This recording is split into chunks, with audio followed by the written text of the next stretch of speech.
Board of County Commissioners now in session. We'll start with the prayer, followed with the pledge.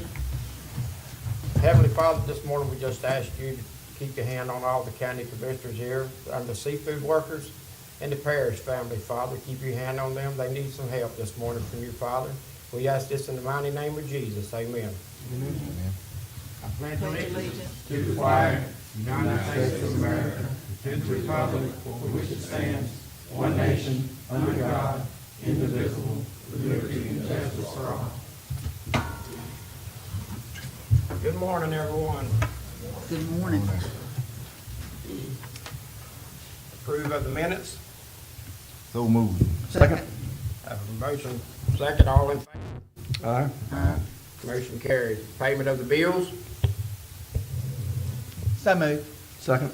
Have a motion, second on the floor, all in favor? Aye. Motion carried. Department heads, Howard Neighbors.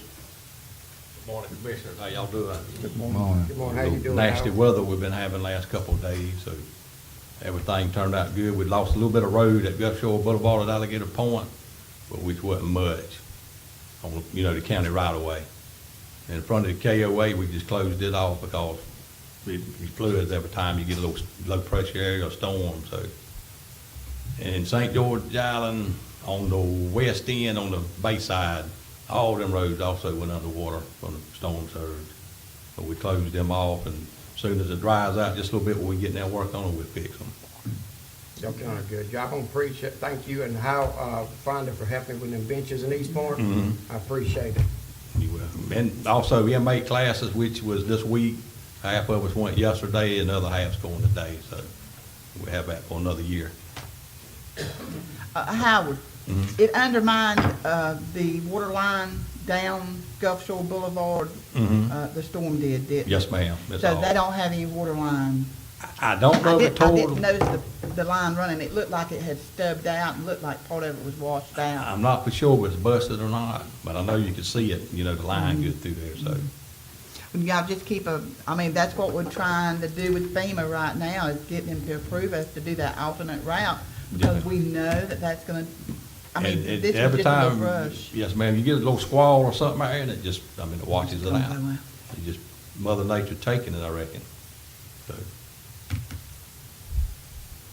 Anybody got anything for Howard? One more thing, inform the board that Howard and the whole road department got some praise from the mayor of Carabel and another gentleman. They, there's an email, they had a question, a guy had some concerns about the speed limits in 67, and I sent it to Howard in one day, and I got an email the next week thanking the Yes, sir. road department for all the work they did. They jumped on it right away and fixed it exactly Yeah. the way it should have been. That's what you got, a commissioner in the road department. That's the reason them signs was, one was 35, one was 25. Well, a lot of them signs say like you're going in the East Point. You're going in the East Point, you got a 45, and you ain't got 40 yards, 50 yards, it drops to 35. If you ain't paying attention, you get right in East Point, you get pulled over. Yep. Well, that's what happened. I got the notice, and after we got the email, I drive it every day, so I know what the speed limit is, and I don't never pay no attention to those signs. And once I saw that the sign was Yeah. one way, but wasn't the other way, I know what the gentleman was talking about, and probably more than likely, Yeah. the state trooper probably says something to him, Mm-hmm. knowing that And situation. then a lot of times they take our signs, I don't know what they do with them, they get our speed signs and run over them, and so, Sell them. I don't know. They do something with them. Yeah, they sell them, junkyard. Yes. All right, thank you, Howard. Mhm. Mr. Fonda David, solid waste. Good morning, Commissioners. Morning. I don't have anything this morning. Anybody got anything for Fonda? I know. I just want to thank y'all for helping me with them benches. Okay? And the rest of I'll the pass it trash on to the pickup. crew. As long as you don't all happy, we good to go. Yeah. All right, thank you, Fonda. On that fund, on that deal with what I told you and Mike about, right now, it's on hold, I guess the man said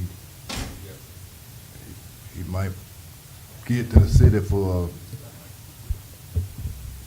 I think he thinking about getting it to the city for a monument or something, I don't know, so they not gonna crush it right now, so I don't know, we just got to wait and see what they do. Yes, sir, I know. I spoke with Fonda at your request. I know Fonda jumped right on it, did a good job getting information.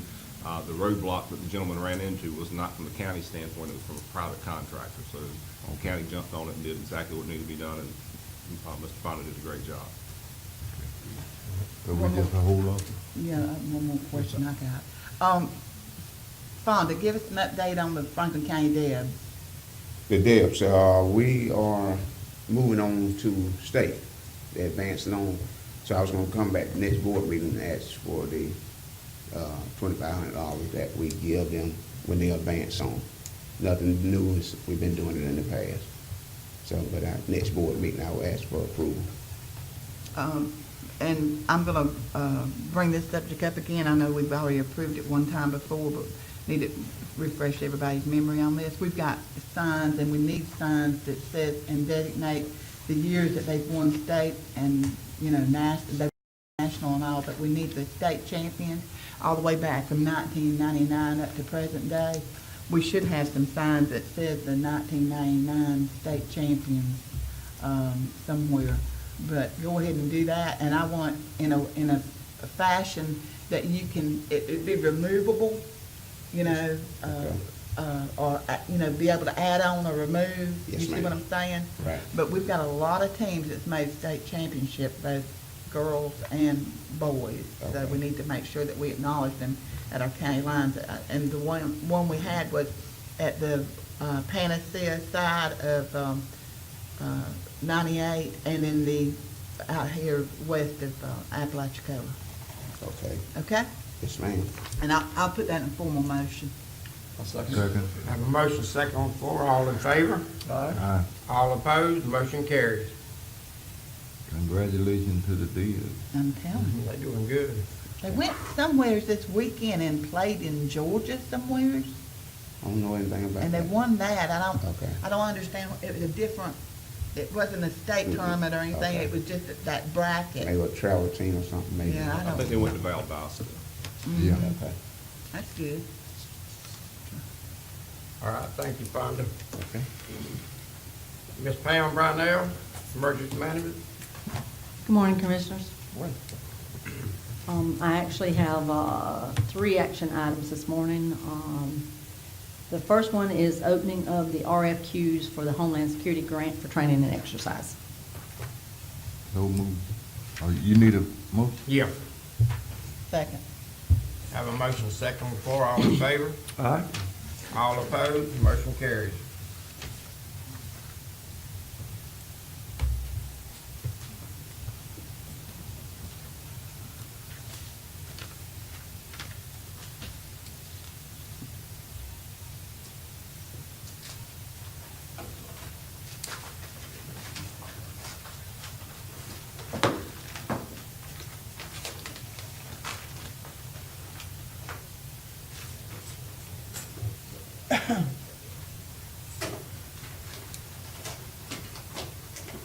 The first one is Disaster Strategies and Ideas Group LLC.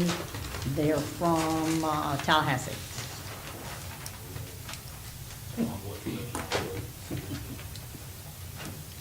Second one is the Management Experts LLC. They're from Tallahassee.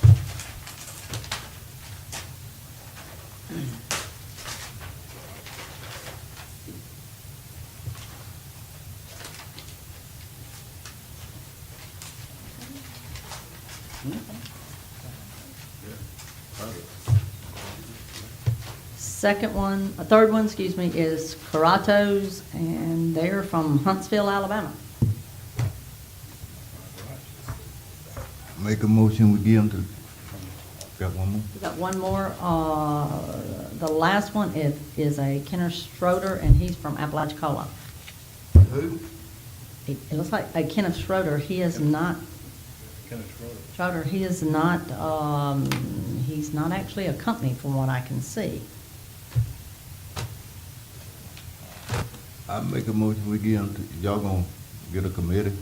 Yes, sir, we have to grade them, and as commissioners, I know y'all are aware, the new super circular, we cannot give preference to local contractors. Okay. They have to be scored, and then I'll bring them back to you. I make a motion, y'all to turn it over to committee and y'all rate them and bring them back. Second. Have a motion second on the floor. All in favor? Aye. All opposed? Motion carries. Pam, just for the record, who's the review committee? It will be actually my office and Michael. We actually have a scoring sheet, and they were told how this would be scored when we put it out in the RFQ.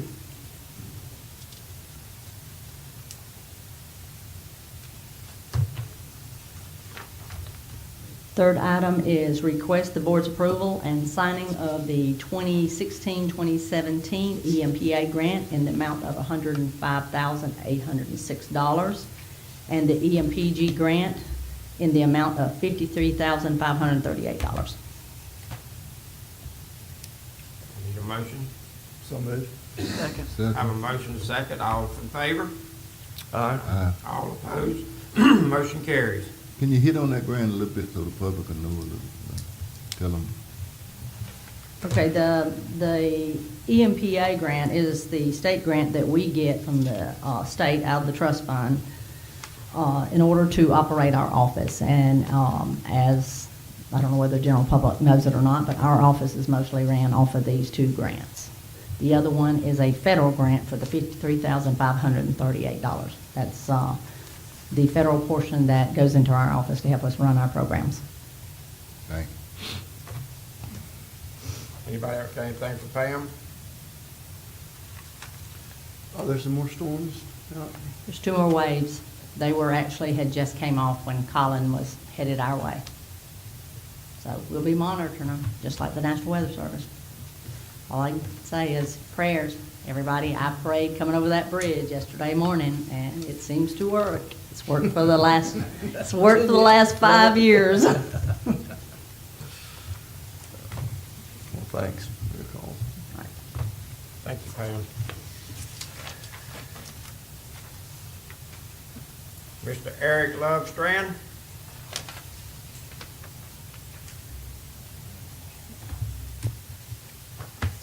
Good morning, Commissioners. I do not have anything in addition to the written report that you folks have, so. Anybody got anything for Eric? Anybody got anything for Eric? Thank you, Eric. Thank you. Mr. Mike Cooper, Wings. Good morning, Commissioners. Morning.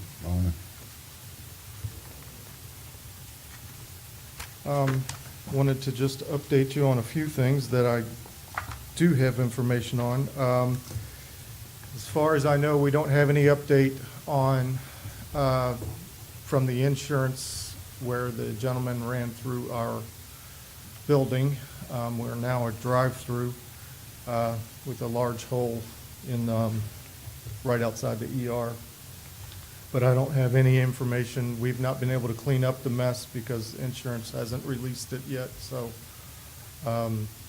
we do know that the exterior wall was damaged. We think we see a fissure in the concrete block wall on the interior side, but don't have an estimate or anything like that. That's probably on me, Mike. Yesterday, Linda called from the insurance company and League of Cities, and they're getting ready to send an adjuster down. She wanted to make sure there was nothing. Actually, she called Friday very late, and she left the 800 number in case there was she wasn't sure if he ran through the emergency room or not, basically what it was. And so I explained to her when it was. She called back on Monday, and yeah, she said they should be getting an adjuster down here pretty soon. And I gave her Craig Gibson's number, so she should be calling him either yesterday or today, too. Okay. Well, he hadn't so heard make from her yesterday when I talked to him yesterday afternoon, but thankfully, it's not in the patient care area, so it was actually the attached maintenance shop. So all the guys' tools are spread all over the place, but other than that, that's pretty much it. An update on EMS. Jared let me know yesterday that the new ambulance is due to be picked up a week from Friday. So Jared will be going over to pick it up and driving it back. I wanted to give you an update on, since April 1, when we took the third ambulance to a full-time paramedic level. It was previously a BLS truck that ran 12 hours Friday through Monday, and now it's 24/7 at a paramedic level. Since we implemented that on a full-time basis, our response times have gone from 12.4 minutes per run to 8.7 minutes per run. We reduced it almost a full 4 minutes. That's against a national average of 9.4 minutes. So we are now under the national average. Our average monthly runs for those 2 months have increased by 15 runs per month.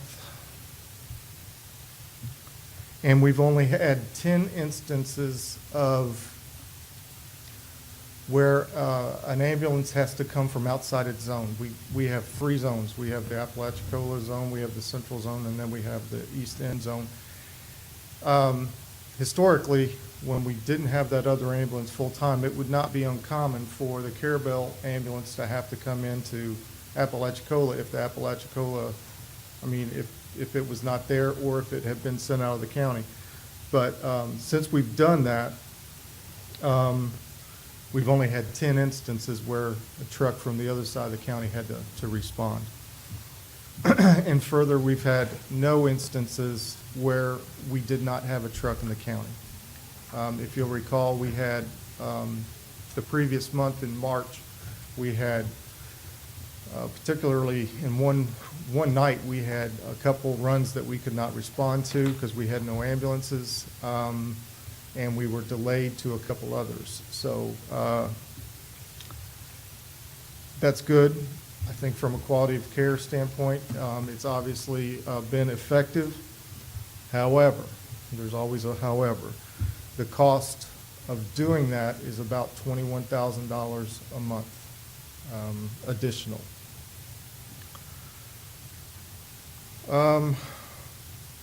TMH. Yes, sir. You said there were 15 more runs. Do you have a percentage of that? And is this over from last year? From the previous months. We were averaging 140 up to April 1. The 2, May and June, April and May, we averaged 155 runs. So 10% increase. Follow up, Mr. Chairman? Yes, sir. Is that normal as we enter the summer season? I don't have that information right now, Commissioner. I can look into that. We haven't done a detailed statistical analysis year over year at this point, just where we were averaging and where we are at now. I don't know if it's seasonal or not. However, our February and March were extremely busy. So I can't imagine that it's going to be too seasonally affected because of how busy the last 2 months previous were. And do we get increased revenues with increased usage? We could, and it depends on what those runs are. Now, I think I mentioned to you guys a month or so ago when we started to do this, that there was a possibility that Jared would be able to pick up some runs that he could be selective about who the payer was as opposed to responding by 911. And if that were the case, then yes, there would be some additional revenue, but we won't know that until the payments start coming in, and the EMS payments have been historically a little bit slower than anything else, so. Thank you. Follow up on TMH. I did talk to Mark O'Brien yesterday.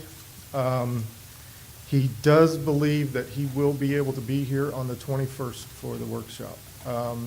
He's trying to rearrange some meetings on his schedule, but he said yesterday that it looked positive that he could be here. So another program we've talked about for seems like forever, converting the clinics to rural health clinics.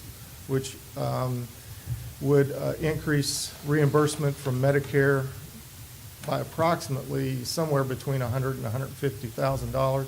We've been working on this for over a year. CMS has finally released the project to ACA, so it's now at the state level, and we will be looking to go through that part of the bureaucracy. But I still don't have an implementation date. It's really up to the state at this point. But we finally got over the first hurdle, which was CMS at the federal level. I did want to just make you aware, I believe I sent you an email to this effect, but we met with the sheriff's office, Sheriff Mock and Ginger, about how we might work together on their medical issues that they were having.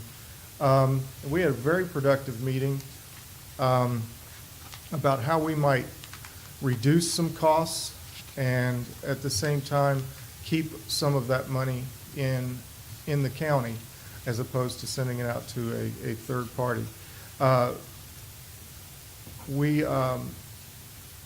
My staff, the staff that would be affected in whatever we did, we're meeting tomorrow.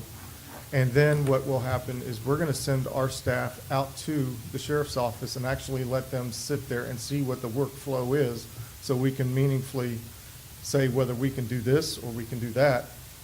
My staff has to know what they're talking about first. So they're going to do that next week. And then, so by the time you have your workshop with them on the 21st, I'm hoping that before that, I can get you a proposal of what we might be able to do that will, at the very least, what we should be able to do is take the profit out of what the third party would have charged you. So hopefully that'll work out good. I think we can. There's a lot of things that we can do to enhance things, and I've already talked to Jared about the potential of actually stationing an ambulance out there, where as opposed to them just saying, okay, there's a prisoner that's sick, we got to send them to the ER, we'd have an ambulance there. They could assess them all the time that they're in contact with the ER, and so it may cut down on the number of times that we have to transport prisoners from the jail to the hospital. So, Mr. Chairman? Sir. I think that's a very positive development. I encourage you to proceed with it. We may have an opportunity with the school board to see if there's some things that we can assess also. We're looking for, different ways that we can, we have a good infrastructure, and there are other places in the county that we can put that infrastructure to work, so. Mr. Chairman? Yes, sir. Oh, you said the staff now, what the staff will consist of? Well, part of what the sheriff's office wants to get out of the business is adjudicating medical bills. In other words, when they have to send a patient to TMH or to the dentist or whatever, those entities bill the sheriff's office, and then they figure out whether or not they have a contract for that, and then they send it to you for payment. So what we would do is we're going to send some of our financial people out there to actually see what that workflow is, see how many bills they're dealing with, so we can tell how many man-hours we would have to apply to that to get those things adjudicated. The other thing is obviously the treatment of the prisoners and the passing of medications and things like that. We need to see what those volumes are and to see in what environment they are, so that we can see what staff we would actually have to put out there or have available. Thanks. Thanks. The last thing on my list is just to give you an update on the building program. I have a phone conference this afternoon with Culpeper, Adams, engineers, and the architect.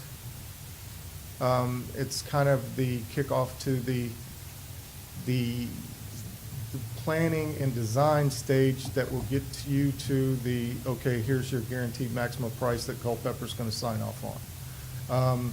And at that point, that's when it becomes a decision.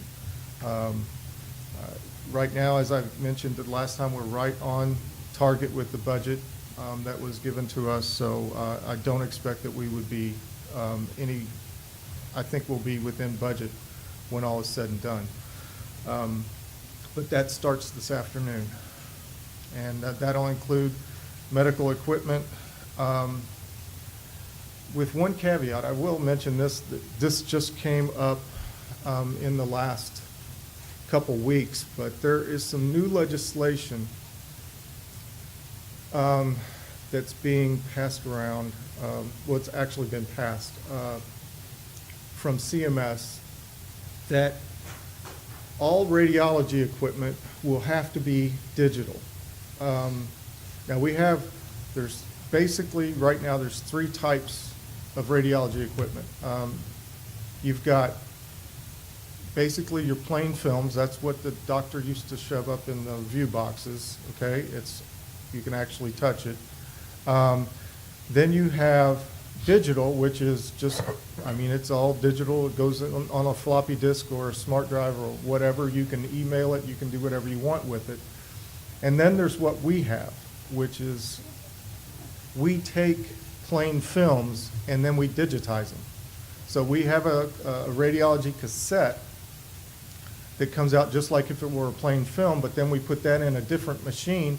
It actually takes the actual picture and makes it digital so we can send it to a computer anywhere in the world or whatever. They are going to start they're going to give you less reimbursement beginning, I think, in 2017 if you are not completely digital. They're not even going to accept what we do anymore. You'll lose 5% the first year, and I think an additional 5% up to 10% the next year. So we have the ability to upgrade our equipment instead of buying new. I don't know what that cost is going to be yet. And we're also going to get a cost for new equipment. And I know I'm getting these 2 different numbers, but here's the reason. Assuming that this building program moves forward, under the current timeline, we'd be looking at moving in to that new building towards the end of 2017. If you were to take the existing equipment, you're going to have deconstruction costs to take that equipment off the walls. So they're going to deconstruct it, then they're going to upgrade it. You're going to have a second charge for upgrading it, and then you're going to have a reinstallation charge. You add those 3 charges together, and it's going to be pretty close to what new equipment would be. And so I'm getting the 2 options so we have something to look at. And I don't know if that particular item is going to fit in the medical equipment budget that we've set, because it was not anticipated that we would need that. However, that's the extent of my report, but happy to answer any questions. Anybody got any questions for Mike? I think I've got questions, but I want him to stay here while I ask Mr. John Graham, because it might be Mr. Cooper that needs to answer the question.